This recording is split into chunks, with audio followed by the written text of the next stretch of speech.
We're here. Chris. Yes. We're here. We're here live. It finally happened. Yeah. We're live. And we're doing an interview today. We're doing a great interview. Yeah. Guys, we got a special, awesome episode for you. We got the cast, director, the executive producer of a movie called They Wait in the Dark. We're going to talk to some of the good people, all of them from the KC area. So literally, we're just going to have a great conversation about everything.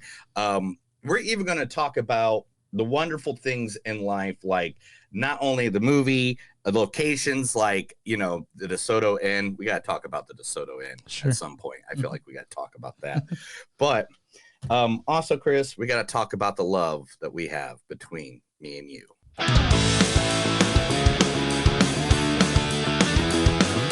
It's a show by Chris and Neil with all great movies. They are the real deal. We watch them all, so you don't have to. It's movies that don't suck and some that do. Ladies and gentlemen, boys and girls, listeners of all ages, welcome to another episode of Movies That Don't Suck and Some That Do. My name is Neil. I'm Chris. I'm not sure all ages is correct. Maybe 18 and up. I mean, I feel like we're rated R, I think. I think we're rated R. I mean, have you seen the cartoons that are out there today? Come on. We can just give it up to all of it.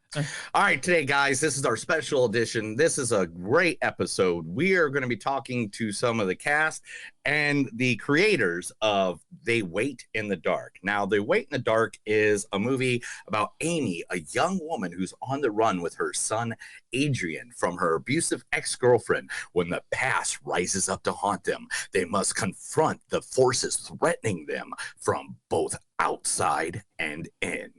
So for further no ado, first, we're going to bring up an accomplished director and writer in the film industry. He has gained recognition for exceptional storytelling abilities and his unique approach to horror and suspense genres.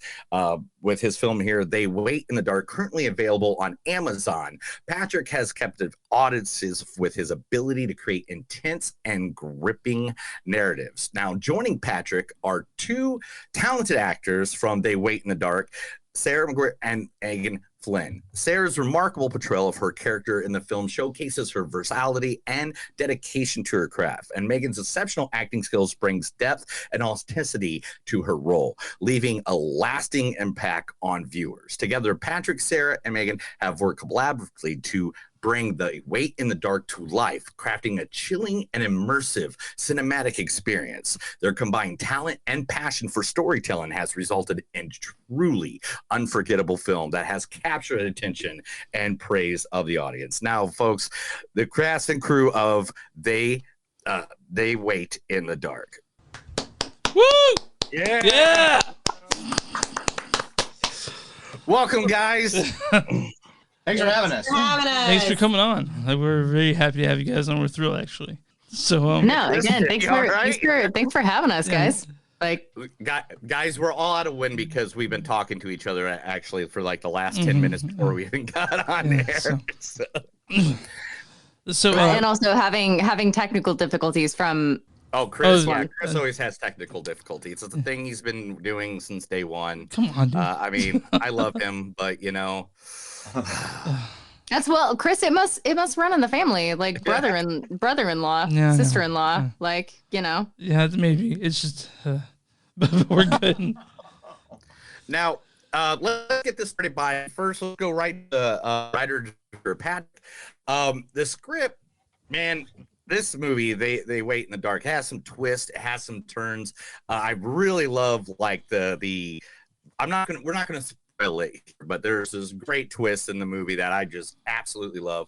To you, where did the idea or the thought process for this story? Well, I like a haunted house movie at some point in my life. Like Poltergeist is one of my favorite horror movies of all time.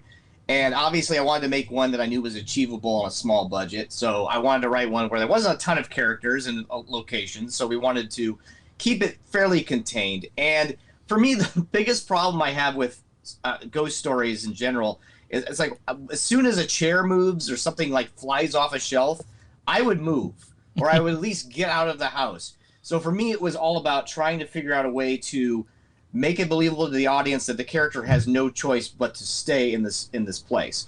obviously she's got somebody chasing her in the story, so she's hiding out with her adopted son. So for me, it was all about like having a real threat that's on the outside of the house, and then having the supernatural threat. And by the time they start to figure out what's happening, it's too late. So that was I was just trying to come up with some new approach, a new vantage point to making a haunted house movie, because everything's been done to some extent. I mean, how many Amityville movies are there? I think they're making a different Amityville every week. So for me, it was just, Yeah, Halloween, what are we at? Like 17 Halloweens now, and like 142 12 or 13 Jasons. at this point. So it's all about kind of coming up with something that felt new and fresh, but still falls in that it's satisfying to people who want to watch a haunted house movie, but it also has a psychological thriller aspect to it. So, for me, it was writing something that was new, but also something that was achievable for a limited budget. Sure. Do you mind if I ask how much the budget was? No, it was under 100,000. I mean, okay. Well under. Okay. Well under. So $22. Yeah. So talking about budget really quick though, how much did the DeSoto Inn pay you guys to film there? You did a lot there.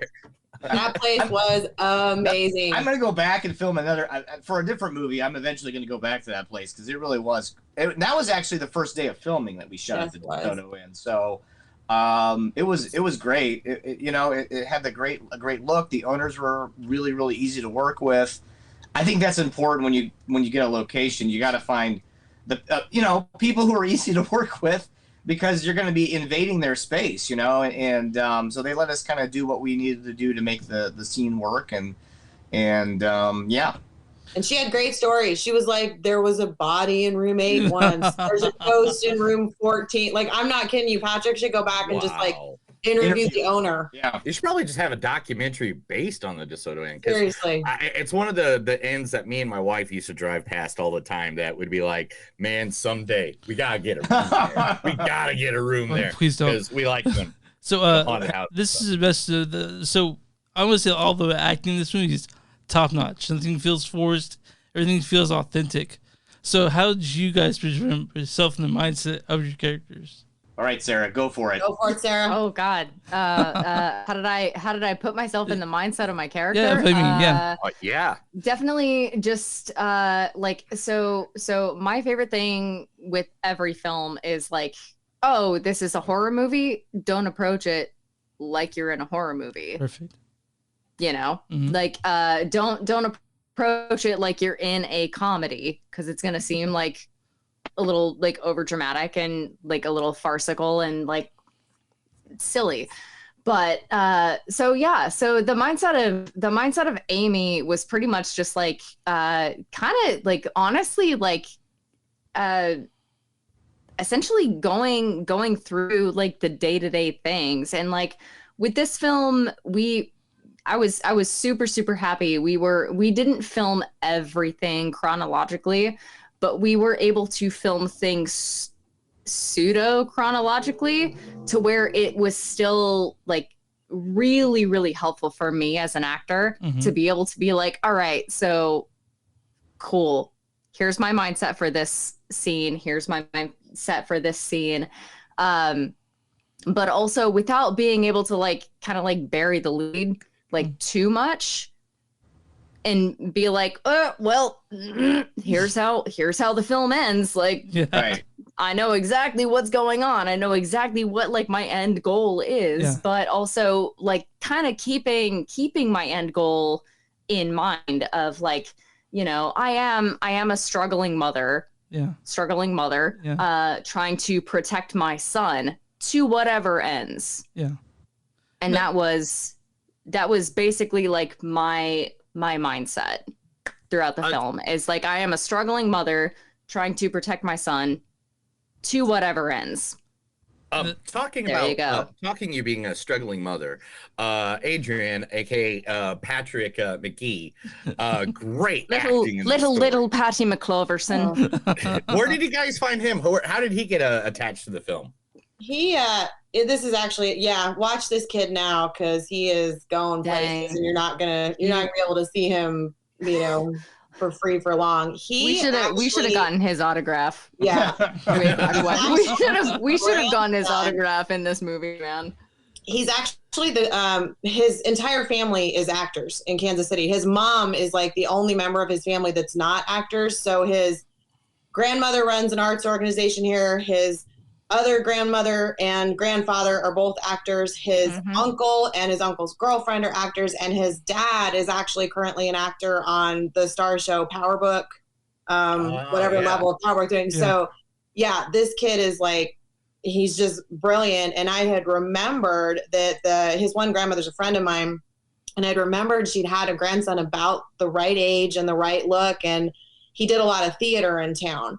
And I'd sent her an email and said, does he do film? What do you want to, Patrick Ray's doing this great movie. What do we want to read for it? And they were all over it. I mean, his family's just awesome, awesome people. And so he turned in a tape for Patrick. And I mean, I don't think we read a ton of kids. I don't think we read anybody after him. Did we, Patrick?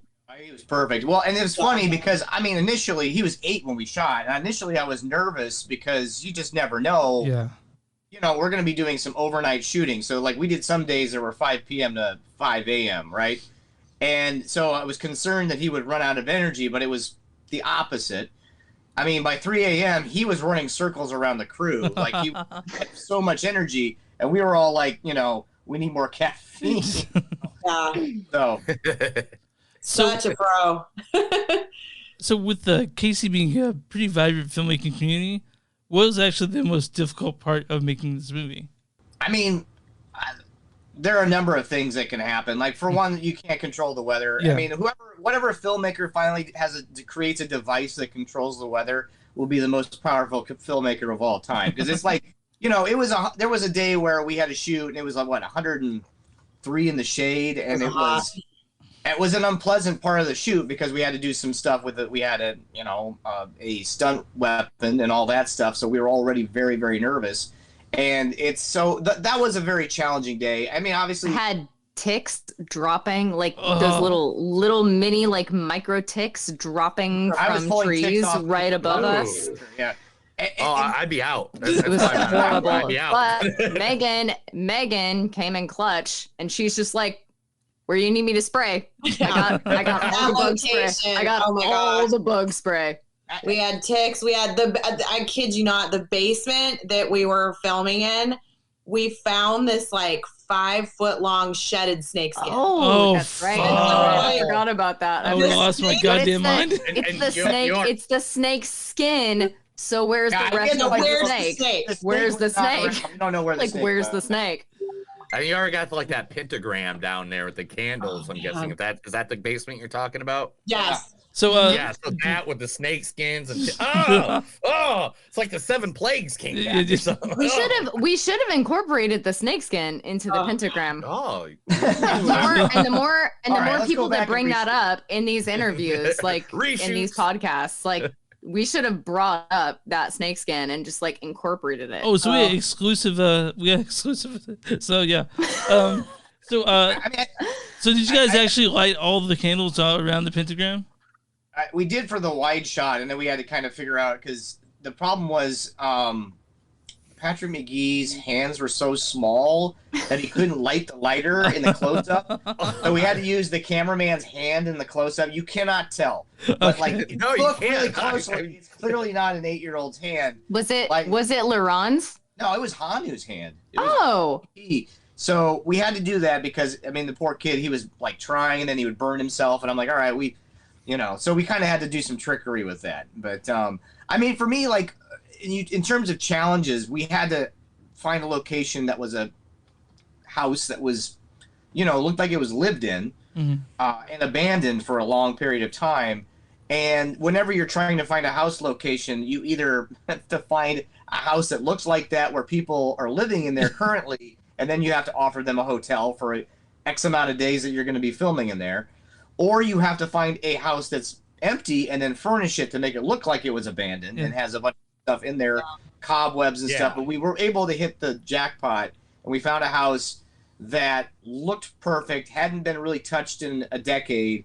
The big problem was it was in Topeka, which is a good hour and 15 minutes from Kansas City. So we had to shoot several days in Kansas City and then, move the crew to Topeka and stay in a hotel. I mean, that was kind of that was the only option that we really had. So those are the kind of things that you have to kind of deal with. When was it filmed? Like what time of like year? Was it 2019, 2020? June of 20. Exactly 2 years ago about. Yeah, June of 21. Oh, so you guys, it was a mid-pandemic sort of thing.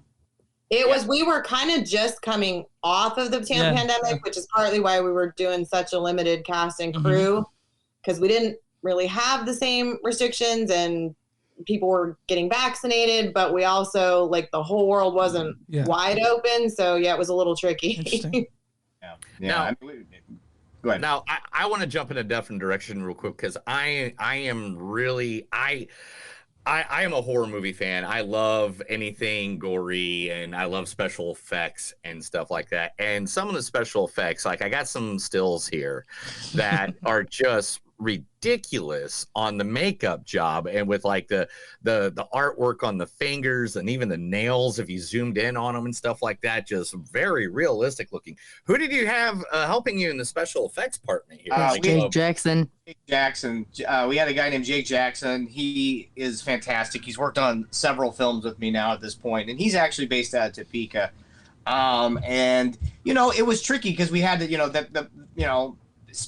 the actors had to spend hours and hours in the makeup chair, and for us to be able to figure out, we had to figure out scheduling wise what we could film at the same time while he was working on the makeup, because as soon as the makeup was done he had to bring the ghost spirit character into the shots and stuff like that. So we were trying to do multiple things at once, and just it's all about timing. But I think it took hours to get that makeup going. Yeah, she was in there for a good 3 hours to do that with wow. And she never once complained. No, she's amazing. She's so gracious and talented and lovely. Well, and there was like slight overlap because like she would come in, start getting her makeup on, and then I would show up, see her with like half of her face makeup on, and just be like, "Hey, Toby, babe, how's it going, love?" Like, and like give her hugs and like be all like, because like Toby and I, like, we know each other like super, super well. And it's like, "Oh my God, it's been so long, babe. Like, how's it been?" Like stuff like that. "I'm sorry, I gotta get like a nose slit going on that you gave me. Sorry." Like, but like, gotta get the nose slit in my face real quick. Jake would take like 15 minutes to apply that and just be like, "All right, get out of here." Like, gotta continue getting her makeup put on real quick. And, then we would just like part ways, and then I wouldn't see her until we were filming. So. Well, we had one night where we had to do a gunshot in the movie, a squib, and Jake had to do the blood squirting from that. Oh God. I mean, it was so he had assistants on those big days. He brought in an assistant to help him get the makeup applied, because it's just one of those things where we just had to get it all done in one day, that specific part. So it was tricky, but we saved a lot of that towards the end. I mean, for the most part, Sarah's right. The movie was sort of shot in chronological order. I mean, there's a few things at the beginning that moved around, like the diner scene was day 3. Well, and then we filmed like the childhood flashbacks with you, Meagan, like on like the last day, basically. But like, like, again, sorry, Patrick. Oh, I interrupted you, but you're fine. Yeah, it's just one of those things where we were able to, because we had one major location, we were able to kind of shoot in order, and it was easy for us because we were able to leave our gear there overnight. Because normally you have to take all the gear down, leave, and then do the same thing over again, potentially, depending on what the owners want. Luckily, there was nobody living there, so we were able to kind of, get right into things the next day and start shooting. The whole thing in 12 days, which is kind of absurd. That is wild. Wow, 12 days? Wild. We had one 10.5-hour day that was an overnight, but I think every single one of the rest of our days was 8 hours or less. Oh, wow. We moved fast. Wow. But some of that's because the crew has all worked with each other for years. Like, we're talking since like 2006. Some of the same people worked with us. So it's almost like a hive mind, you know, to the point where we're all kind of like reading each other's minds and know exactly what we want. And so that helps a lot. So you just said that you guys, so has it just the crew worked since 2006, or have the three of you guys worked together since 2006? Funny enough, I've worked with Meagan since 2008. 2008. Sarah and I started working together, was it 2018, 17? What 2018, 2017. Meagan, you and I have known each other. We've known each other. I don't think we worked together on that one of Tony's. We've known each other for a long time throughout the film community, but I don't think we've ever worked together until like 2019 with Safe States. Safe States, I think, was the first thing. Yeah, which is crazy. That's insane. So when writing this thing, did you have Sarah in mind for the lead? 100%, yes. Yeah. I actually wrote it for her, so that actually that made things a little easier because I was thinking of her the whole time, and I'd worked with her on several short films. She had a smaller villain role in I Am Lisa, which is we saw that. We saw that. And then she did 2 or 3 short films with me at that point between. One where she was possessed, which was a lot of fun, and so I was like, it was fun for me. I don't know if it was fun for you, but it was super fun for me. Well, in Fuse, he has a split personality, and in Spiritual Practice, it was a short film that we got like the year after. We actually shot that short right before the pandemic started. It was like November of 2019 when we did that. Before, yeah. But yeah, so we had worked together, and so I had it in mind that I was going to make a feature with her, and so there was no doubt. All the other cast members were, people who auditioned for the film. Obviously, there were some bit roles, like Megan's role was easy to cast, and then of course we had an actor playing at the gas station, that Chad Crenshaw, who also was. I think my daughter wants to make a cameo. Yeah, sure, absolutely. Go ahead, bring her on in. Is it Willow? Hey, Willow. Hi, Willow. Say hi. Ow. You stub your toe? Aww. This is me. This part really. Oh no. Well, Paige was an interesting story though, because that was the role of Jenny, the best friend. Yeah. That was the one that we couldn't find the right person for. Like we just couldn't find anybody. Like there's a lot of actresses that gave wonderful reads, but nobody that it was like, oh yeah, that's Jenny. And her agent had posted like on their Facebook page, on their agency Facebook page, some like, I think it was really like it was a bank commercial or a toothpaste commercial or something that she was in. And this girl was just like radiant in this commercial. And I asked Patrick, I'm like, well, you must know her, right? Like, who's this? I had no idea. And he's like, no, I've never seen her before either. And it was like, well, surely she does all kinds of things. I wonder if she's local. Like, we didn't know who she was. And we just assumed she'd done like a million things. So we hit up her agent and asked her if she wanted to tape just based on this, like whatever local commercial it was. And she'd never done a film before. I mean, she'd been doing like print ads and commercials. This is her first film role. And she was like, her audition, it was like, boom. Yeah. Like she was Jenny. Like we were just like, oh my gosh, there she is. But I'm like, geez Louise, if we hadn't like actors thank your agents and their social media, because we never would have found her if her agent hadn't been posting like, here's my actor's recent work. And yeah, she was really good. I really love the introduction of her in the diner. I thought it was awesome, especially since I know that diner. I've had their country fried steak. That diner is 10 minutes from my house. And so it was one of those things where during the pandemic, most of the diners in town were like saying no to film production in general. Like they were just like, no way. Right. So I went over there and introduced myself, and then I just kept coming back to eat, and then I would bring my kids. And so by the time I was like, the great thing about having kids that are cute, you bring them to a location, and I'm like, you can't say no to me, because if you say no to me, you're also saying no to my kids. So they I know it's a little, but it's a tactic I use sometimes. But anyway, they were great. They were fantastic to work with. Florence Pugh would say, you cheeky man, Patrick Ray, you cheeky boy. The name of the diner was, forgive me, Nell Bell Diner. Nell's Bells. That's right. Nell's Bell Diner. There we go. And the place was perfectly decorated. We didn't have to do anything in terms of, that was a good thing about this particular movie is all the locations looked perfect. We didn't have to do anything except maybe move a few things around, because normally you have to art direct, and like everything kind of came exactly the way we wanted it. Yeah. So Patrick, the owner she took some convincing, but the owner is one of the extras in that first scene. We convinced her to just sit in there, and I think she's drinking a cup of coffee or something, which was kind of fun. No, she is. She is. Yeah.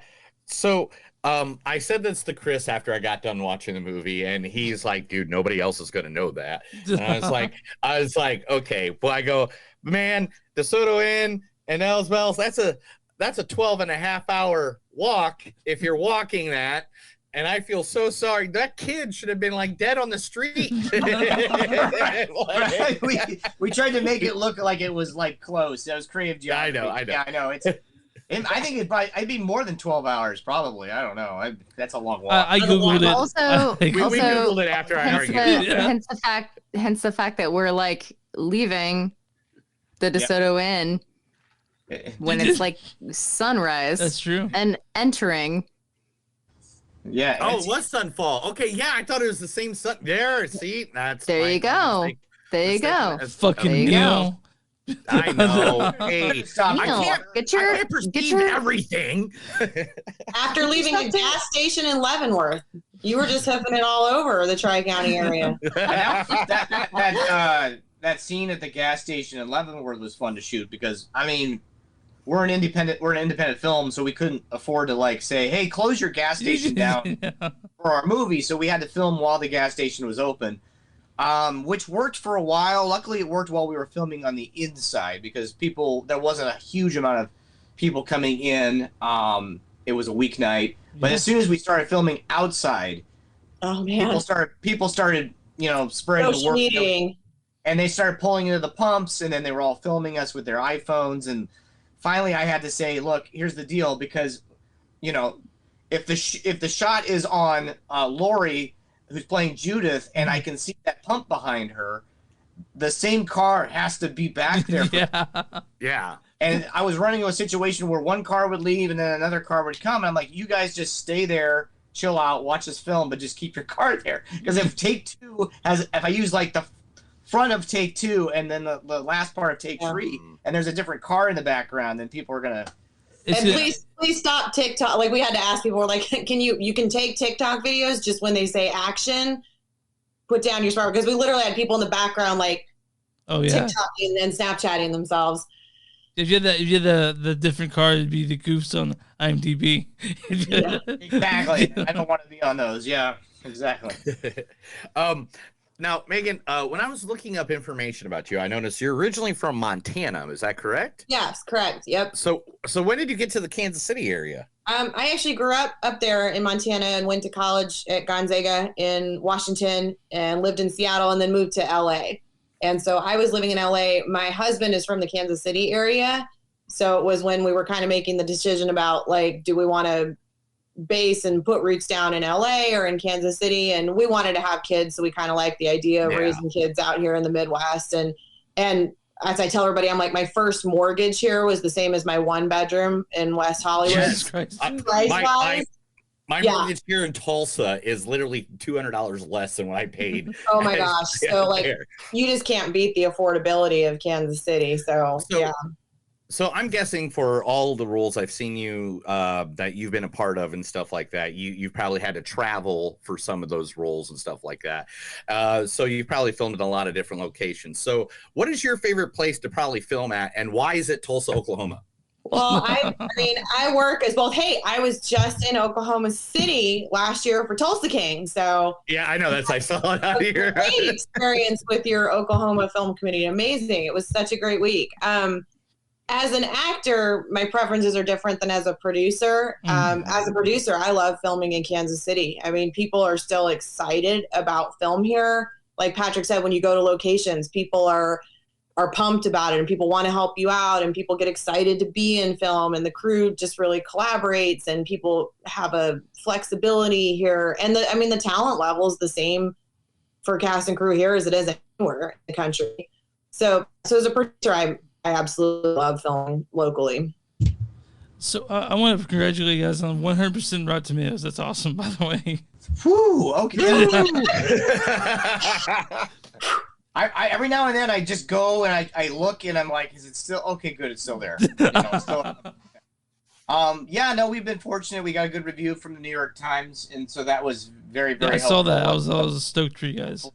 And it's one of those movies where I'm hoping word of mouth keeps carrying it because it does have a very, I think, unique perspective and a different take on the haunted house movie. So I'm hoping that people continue to watch and word gets out because that's how these movies continue to be successful is word of mouth. We don't have the Marvel marketing budget, so. Oh man, really? Who would have thought? Well, I mean, look at a movie like Terrifier 2, which is a completely different kind of horror. Yeah. But that movie was built off of word of mouth, or what I'm saying? Like they didn't spend a lot of marketing because they had viral marketing. So for me, like what you guys are doing, having us on and us talking about the film is so helpful. Oh, no because problem. People interested in the movie, and I always tell people once your movie is out, your work isn't done. You have to keep promoting the movie and getting it out there in front of people. Yeah. Otherwise, there's so much content now. So the goal is to create something that sticks out in people's minds, All right. This question is going to Sarah because we haven't heard from you in a little while. Sarah. Okay. Oh, no. Okay.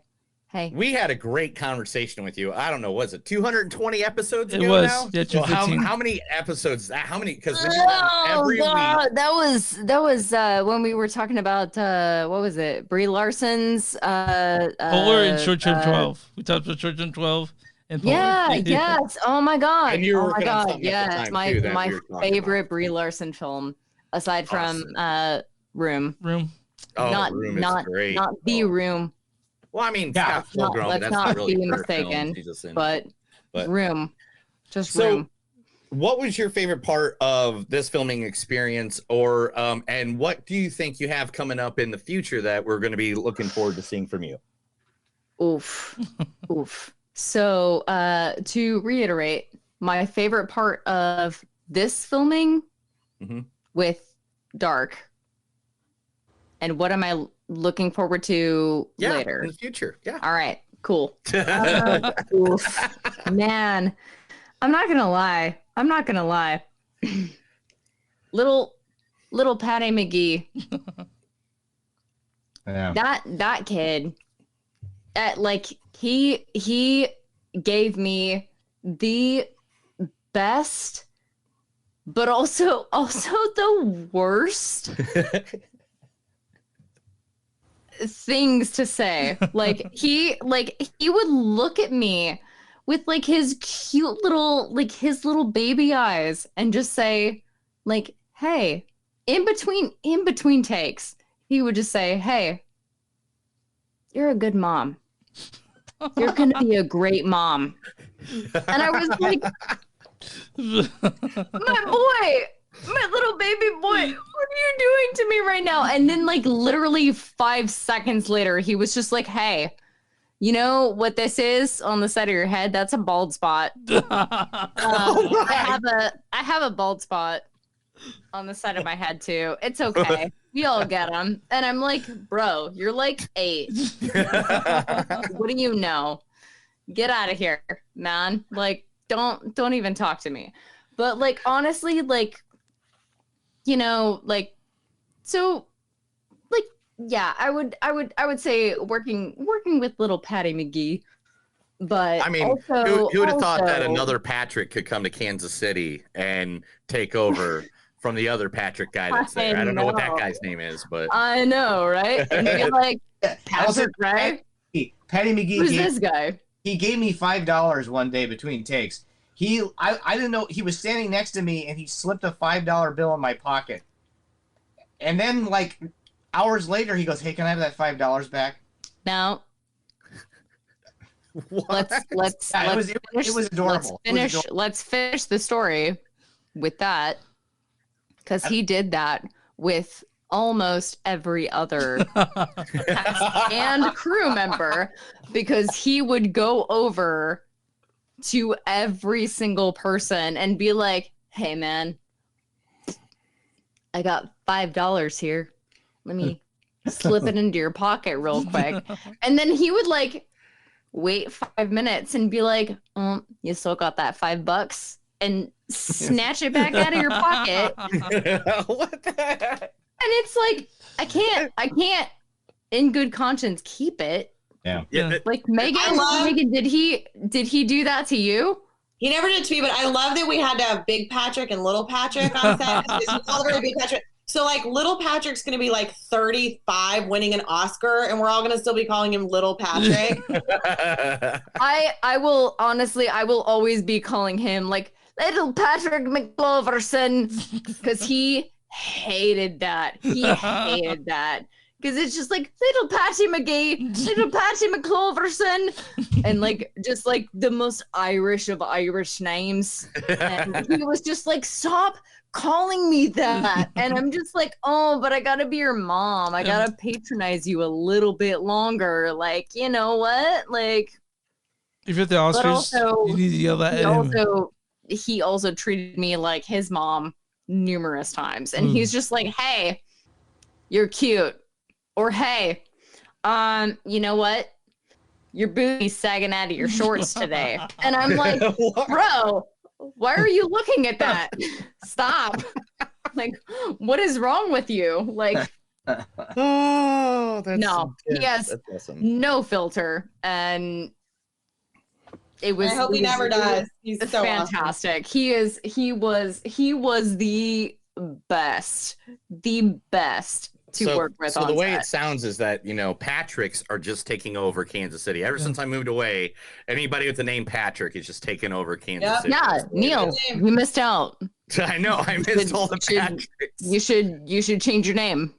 Oh yeah, no, because my sister's name is Patricia, which is the female version of Patrick. Oh, well, there you go. Way I'm doing that. So sounds like your sister lucked out. Yeah, she was in Notre Dame area. She's never going to be there. So also, a lot of people that listen to our podcast are usually up and coming filmmakers, actors, actresses, and stuff like that. We have some great conversations with great local people in different cities across the United States. Can you guys share how you guys got into what you're doing today? Like, let's start with you, Patrick. How did you start becoming like a writer, director? Because you have like, I can't even, on your IMDb, it says like, what, 83 under your belt at this point? And I've never counted. I've never counted. 74. Some of that stuff goes back to college. Like, you know, okay, so I grew up in Nebraska, small town. And, you know, you were born in 1980, so it was, you know, there was a lot of playing outside or going to the movies. And so, you know, we grew up with Jaws and Star Wars and Indiana Jones and those movies and stuff. So for me, that was kind of like what got me excited about making movies. When I was in high school is when I really got the bug, because for some reason my high school had its own channel that went to everybody who had cable in town. Dope. And so I was put in charge, which might have been a mistake, but it was fun. I mean, it was made to film like high school football and high school basketball games and stuff like that. But I ended up making these really, really weird movies, and then I would play them on loop all day. And then so that's kind of what got me into it. But then I ended up going to college at the University of Kansas, and I stuck around Lawrence for 10 years. I ended up working for a TV studio there, and then they started kind of getting involved with I was making a lot of short films and playing them at film festivals and such. And then I made a movie called Nailbiter, which we started filming in, I think, 2009, and it didn't get released till 2013. It's always that first movie that takes forever to make. Right. And we just met a director that his first movie literally took 8 years. Yeah. I believe it. Yeah. And so that's why I always tell people don't get frustrated, don't quit, because it's supposed to. The first one especially, it just for some reason takes that long. And so I just keep doing it. And I made a film when we filmed it. It was called Enclosure, and it had Fiona Dourif, who's Brad Dourif's daughter, and it had Jake Busey. But then when they released it, it was called Arbor Demon, which I'm not thrilled with the title. But it's on Paramount Plus and it's on MGM Plus right now. But we filmed that in South Carolina, actually. It's like the one feature that I haven't done in Kansas City. And then I just kept working and making stuff. Did I Am Lisa, which was shot mostly in the North Kansas City area, and then we did this movie. So you also didn't mention Nailbiter. Well, Nailbiter was shot in Lawrence, and that was the first one that took 4 years. And then I did a family film in between there with Meagan. Meagan produced. It's probably my one and only family film I'll ever make. I don't know. Maybe I'll do another one. That was the one about the dog, right? Yeah, it was. Yeah, Belong to Us. Belong to Us, which is on Peacock right now. It's on a bunch of streaming services right now. It's on Tubi and Peacock. Yeah, it's on Peacock. Yeah, I Am Lisa's on Peacock. So it's all about just. We don't have to mention I Am Lisa because my character. The film is great. My character is a terrible person. Garbage. The complete She's a garbage movie, man. Your character's garbage, but you did good in it. Don't worry, it's fine. Well, we still love you. Yeah. Does it smell like French fries? Like I don't know. Like Somebody's asking if I like the bottleneck or the replay. That's a tough. That's a flip of the coin because I like both of them. I would have to say probably replay over bottleneck. Somebody's asking me what bar on Mastery I like better. But yeah, so I Am Lisa was interesting because we shot that all of 2019. We shot, well, not all of it, but the summer of 2019, and then we were able to release it in 2020 and 2021 when there was kind of a lull in product because of the pandemic. So we were able to get the Redbox kiosks with that movie. And so that movie's done very, very well. So yeah, I just keep making stuff, and I like doing it right here in Kansas City and working with these lovely folks. So now, Meagan, let's take this question over to you because you have a long, true, and plus you started up the wonderful production company that put this movie all together, got the funding all together from Smart Mouth Productions. Rob McGuire. How did you get into film, and how do you I'm twisting over my own tongue. Chris, finish it for me. I'm tracking you. No, I was actually a theater kid. I grew up I played sports. I was kind of a jock that also did theater, but I went to college for theater and for journalism, and my concentration in journalism was actually theater reviewing. So when I graduated, it was kind of a, New York, LA, and I don't sing or dance well enough that anyone's going to pay me to do it. So I kind of gravitated toward LA and the film and television side of it. And I enjoy it. I love the medium. So I fell into that as an actor. I actually didn't get into producing until I moved to Kansas City. And that was kind of pre the self-tape revolution. It was pre a lot of the states around here that have the good incentives now didn't have them at the time. And there wasn't all this production within a 2-hour plane ride everywhere. So it was kind of like if I wanted to work, we had to start making some of our own work. And I, started teaming up with some other actresses and just producing a web series and short films and that kind of stuff. And then the producings kind of just kept coming. Like I said, I helped with the family film that Patrick directed. And so this is the first entire feature that my production company is 100% done on its own. We've done a lot of shorts and a lot of web series and commercial corporate stuff. But yeah, so we wanted to do a full feature with Smart Mouth. So Sarah, how did you get into acting, and how? We've seen you on the stage, so I know you do stage work. You did the one with the lady with the axe. What was Lizzie Borden?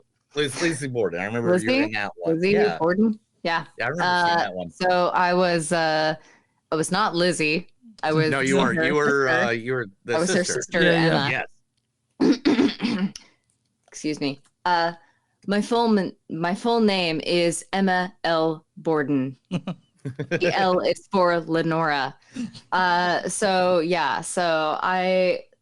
man, that's like my last stage performance. And really? Honestly, like the funnest, because honestly, low key, like Can I curse on this podcast? Fuck yeah. Fuck you. Yeah. Oh my god. All right, cool. I got to say what the fuck 32 times in a song. A song. I got to say what the fuck now, Lizzie. Yeah, it's like Chris Pratt in Guardians of the Galaxy. You got to say the Like, F-bomb, and it's like, Fred Durst. So it was so like if I did not get cast as Lizzie, I was like, I better fucking be cast as her sister Emma, so I can say what the fuck now, Lizzie, in this song.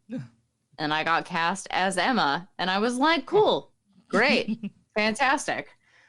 So my story as far as acting goes, way back into the ether. Anyway, in you're the high youngest school, person on the podcast right now. You know that, right? you're like way back in the time, and you're the youngest person right now in this whole conversation. you guys can just be like a little bit nicer to me. just like let me have this moment and be like, and way back into my ether, into my decade, just a little bit. Okay. But anyway, yeah,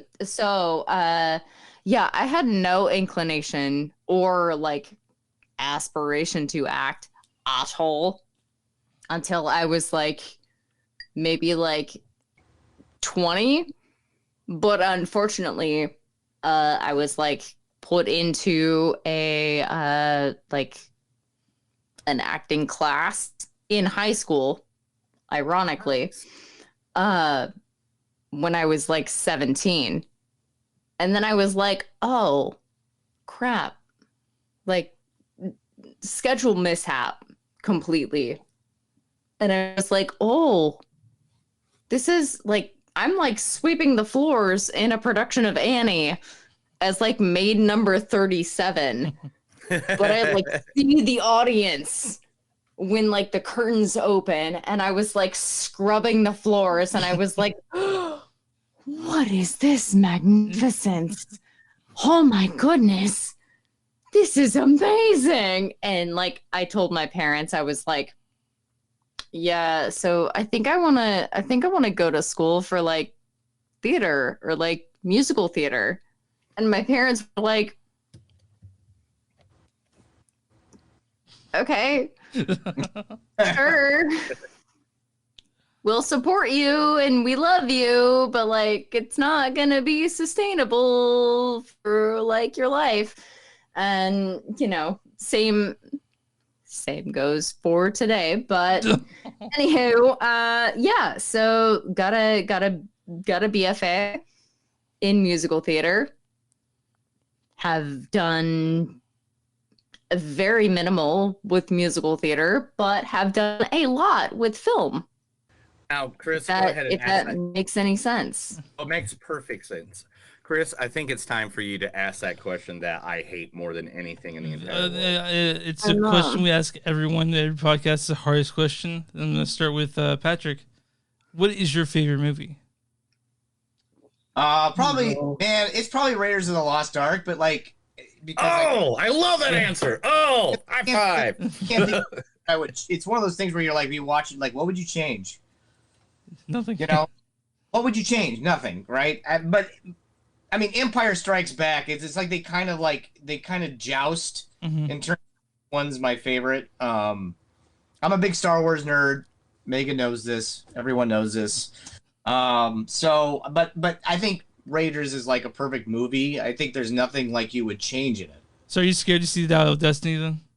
Am I scared to see it? Yeah. Or excited to see it? I'm a little both. I want to see it. I thought as long as it doesn't got aliens, I'm all down for I think it. it's going to be just fine, guys. I think it's going to be fun, and will it be as good as the original movies? Probably not, but it'll be just fine. The problem is that the way movies are made now is way different than the way they were made, you know, the way they made the original movies. So because of that, I mean, this one's shot on digital. I think this is the first one that they've ever done, like actually shot on digital.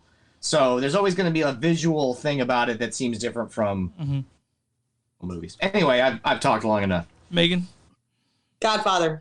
Oh, good answer. Good answer. One and two collectively. Okay. Oh yeah. But yep, hands down, it's just great. That was like the most fun ever when my kids were finally old enough. I'm like, and we're ready. The time has come. All right, sir. I'm so sorry. It's a hard question. I know. I don't know. It literally depends on the week. Yeah, it does. Is that not like the Okay, same for how about Meagan, Patrick, Neil, Chris? Is that not like the same for you guys? It's true for like, me. It's true for me. I promise. I see. This is why I hate this question, because me, like, literally at one point I lived above a one-screen movie theater when I was a teenager. I literally was the general manager of a Blockbuster in the 90s. I at one point I owned over 4,000 DVDs, over 6,000 VHS cassettes. I've seen so much cinema that it's like, how can I choose what my favorite movie is? It's like one movie. And like now people try, like, you know, if you were to ask question in the 90s, you know it'd be what? a lot easier. You know what? I have an answer. I'm ready for it. Oh, what's the answer? You ready? Yeah, we're ready. Mm-hmm. Pop some knuckles. I don't have knuckles I to can't. pop. Here, But there you go. Fantastic Mr. Fox. Oh, great one. Great. Wes Anderson, yeah. That is a good one. I haven't even thought of That's that a one. I might deep want to one. watch that tonight. All right, cool. That's a good answer. There you go. That's It's like amazing. give me some kind of. I don't have any. He's just different. Where's your sound bits, Mr. s- Producer Man? Sorry, you are. I was going You to, but I didn't want to be grounded. I didn't man. want to be too morning radio, so I didn't have what I need for this. It's fantastic, Mr. Fox. Like fantastic. It's like it is fantastic. It's fantastic. It's for Wes Anderson parodying himself. So, Like it's just so good. It's so good. It's so good. It is. Like, You I haven't can't- seen it in you quite a while. That's you a George can't Clooney one. You can't Yeah. be mad at it. I'm not like mad- oh, it's yeah. so like, and even if you get mad at it, then it's like staring you straight in the face and being like drinking like grape juice and being like, "You mad, bro?" See, And, like, like- one of my favorite movies of all time, like, is like not just like Star Wars or Godfather or Raiders of the Lost Ark. It's like Willy Wonka and the Chocolate Factory, the Gene Wilder original. Oh Like, no, I have a grudge against I that. love Gene that is Wilder. not I'm a musical. Drives me bananas. I'm over here. I'm going to say my favorite movie this week is The Witch. You know, so I Like- specifically being first watched. I wanted to rent Nightmare on Elm Street 2. Right? I was at the Megan, you forced to were watch saying Willy Wonka. like that is not one of your films. No, it drives me bananas. It drives my oldest son bananas too because it doesn't follow the book. I Yeah. thank you so much. Thank you so Just like- much. But Oh Patrick my also God. knows I hate E.T., so childhood films Oh, probably. that's unforgivable. Yeah, I Patrick like- I knows. think I it. have. Where's Willy Wonka? Right there. There he is. Yeah. There's Willy Wonka Yeah. right behind me. I mean, E.T. is one of those movies with our childhood where it's like it either you love it or it scared the crap out of you. Like, oh that's- yeah, that scared Sarah's wife. Warren terrified. No, it's scared.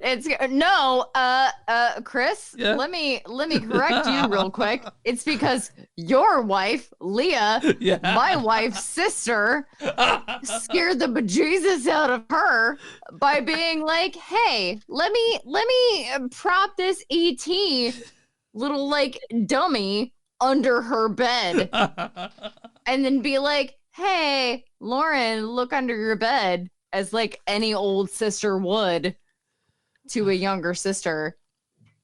Yeah.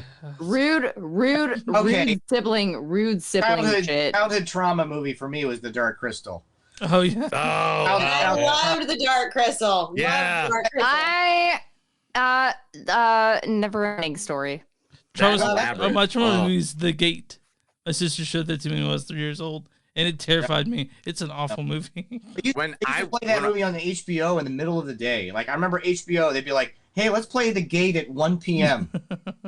And you're like, just For years, I'd leap away from my bed, scared of hands would come under and drag me. So when I was a wee little lad, I actually got kicked out of the movie theater at when I was like, I think I was 6 years old. My mom allowed me to go see Nightmare on Elm Street 3 Dream Warriors.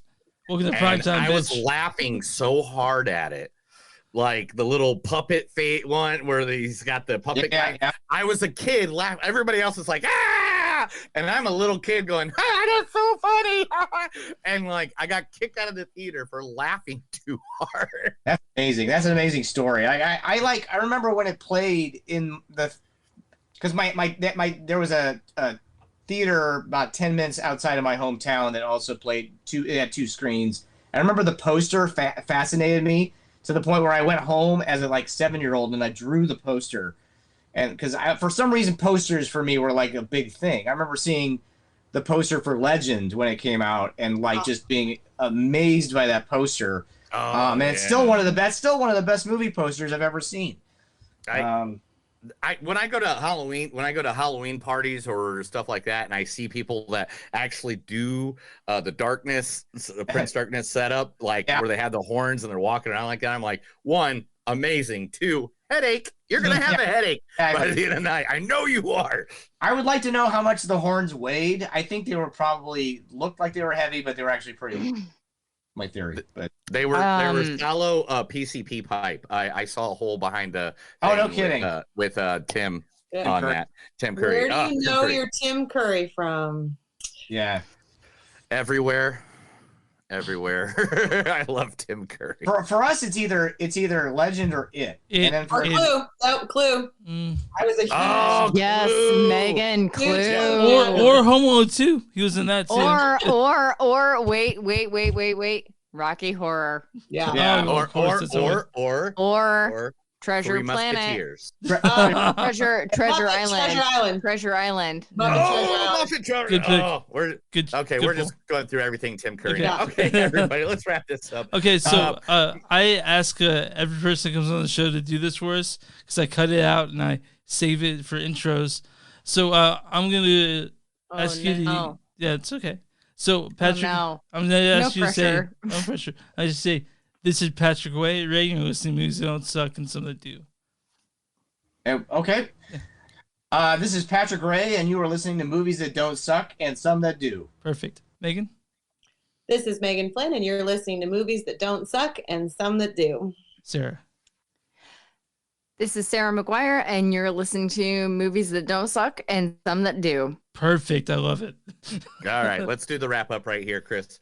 All right, guys, we want to thank so much for the people from They Wait in the Dark with Patrick Ray, Sarah McGuire, and Megan Flynn for coming and joining us today on the episode. Thank you guys so much. Everybody, make sure to make your way out. Go and see this movie. It is an amazing movie. It's a haunted.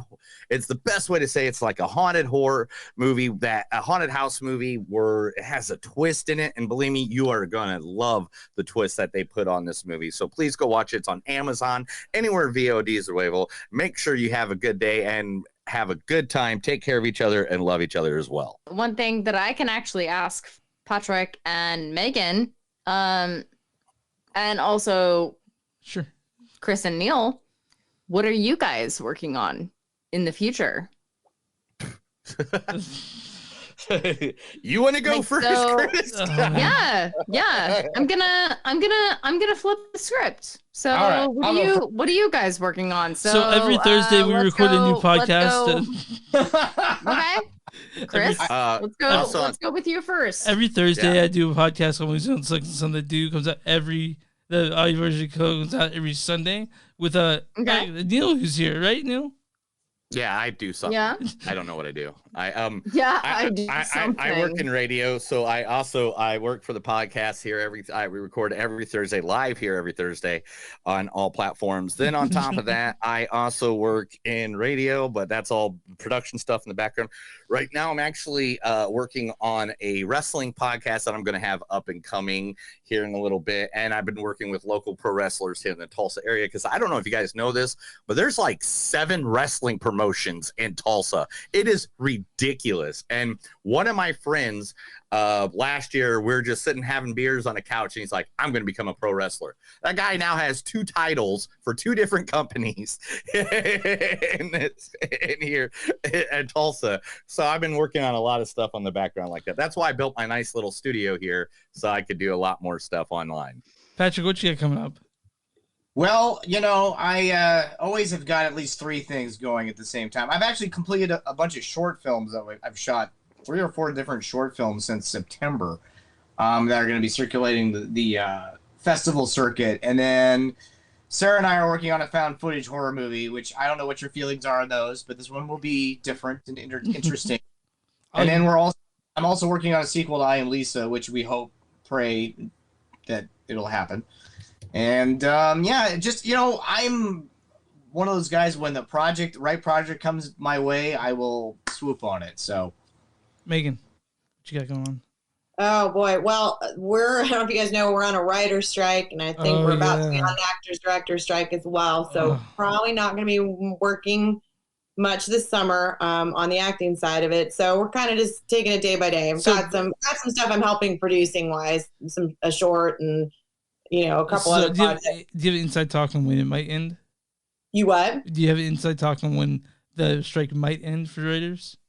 You know, I don't know. We might be buckled in for a bit, and rightfully so. I hope the writers and actors, I hope we get everything we're asking for. So I think it's the right thing to do. Support your folks on strike. Oh yeah, for sure. Without deep diving too much into my own personal thoughts about it, hey man, if you made this stuff, you should get paid for this stuff. It doesn't matter if it doesn't matter if you're a writer, it doesn't matter if you built a car for someone, doesn't matter what you did. If you did the work, you need to get paid for the work.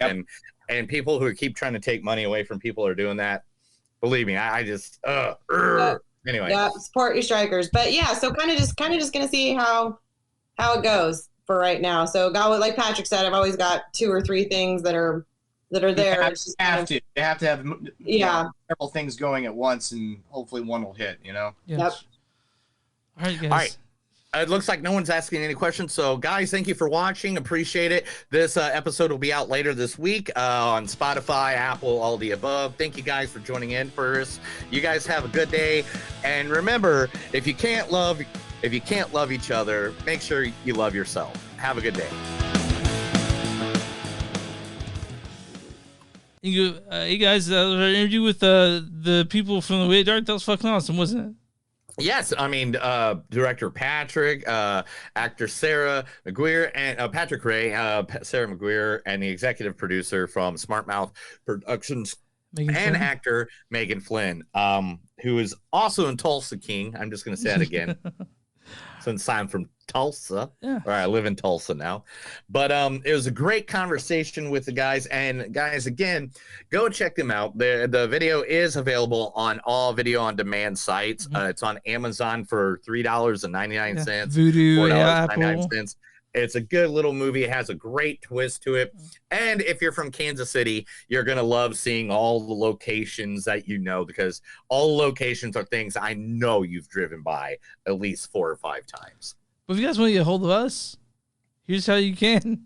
We're at www.moviesdon'tsuck.net. We're at Facebook at facebook.com/moviesdon'tsuck podcast. We're on Twitter, NTS Podcast, Instagram, NTL Podcast. Go to w2mnet.com. w2mnet.com for our podcast, among tons of other stuff. We're on patreon.com/moviesdon'tsuck. If you guys want to be on Patreon, please do that. We'll send you nude photos, maybe, right, Neil? Correct. A good bonfire.com/moviesdon'tsuck. Something for merch. You guys also just want to send an old-fashioned email. We're at info@moviesdon'tsuck.net or moviesdon'tsuckpodcast@gmail.com. Neil? What do you for small business? For small businesses, if you have one, we'll be more than happy to promote you, put you out there to our thousands of listeners, our millions of followers. We'll be more than happy. Just send us an email, a message, pat Chris on the shoulder while he's walking to the supermarket. Either way, whatever you can, just let us know, and we'll be more than happy to advertise you for free, because we want to help out local. We support local. You should support local. That is 100%. You good? Good. Let's throw it out there. That's another episode of Movies Don't Suck and Some Do. My name's Neil. And I'm Chris. And remember, guys, no matter how hard you try, no matter how much you want to run away, remember, there's always something waiting for you in the dark. Have a good night.